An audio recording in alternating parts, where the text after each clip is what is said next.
তাসমিয়া, যার অর্থ হলো নামকরণ। মাহবুবা আলম, যার অর্থ হলো বিশ্বপিয়া। নিশাত সালমা, যার অর্থ হলো আনন্দ প্রশান্ত। আসিফা, যার অর্থ হলো শক্তিশালী। আনোয়ারা, যার অর্থ হলো উজ্জ্বল। রুমাইসা, যার অর্থ হলো নবীর পছন্দের একজন মহিলা সাহাবী। নাওলা, যার অর্থ হলো কল্যাণ। খাওলা, যার অর্থ হলো সুন্দরী। কারিমা, যার অর্থ হলো বংশের সন্তান। রাবাব, যার অর্থ হলো শুভ্র মেঘ। আনিসা, যার অর্থ হলো ভালো মনের অধিকারী। আছিয়া, যার অর্থ হলো সমবেদনাকারী। নুসাইবা, যার অর্থ হলো গুরুত্বপূর্ণ একটি পরিবার। গুনাইশা, যার অর্থ হলো ভালো বন্ধু। মুনিয়া, যার অর্থ হলো রক্ষাকর্তা। সালমা, যার অর্থ হলো শান্তিময়। উম্মে রুমান, যার অর্থ হলো জান্নাতের ফল। সাইদা, যার অর্থ হলো পুণ্যবর্তী। হুজাইফা, যার অর্থ হলো সহচর। সুয়াদ, যার অর্থ হলো ভাগ্যবতী।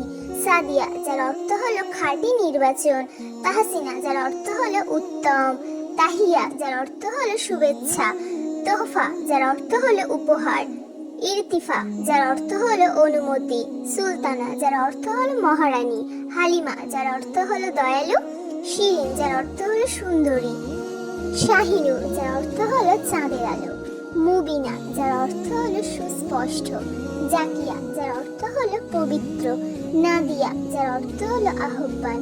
মুনতাহা, যার অর্থ হলো পরীক্ষিত। সাইমা, যার অর্থ হলো উপবাসী। মাহিয়া, যার অর্থ হলো নিরাময়কারী। আনিফা, যার অর্থ হলো রূপসী। আরিফা, যার অর্থ হলো প্রবল বাতাস।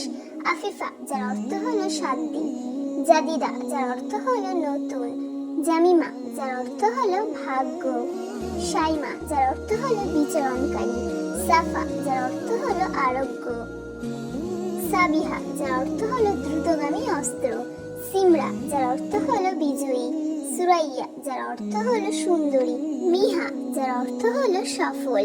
রুমাইশা, যার অর্থ হলো মহাসম্মানিত।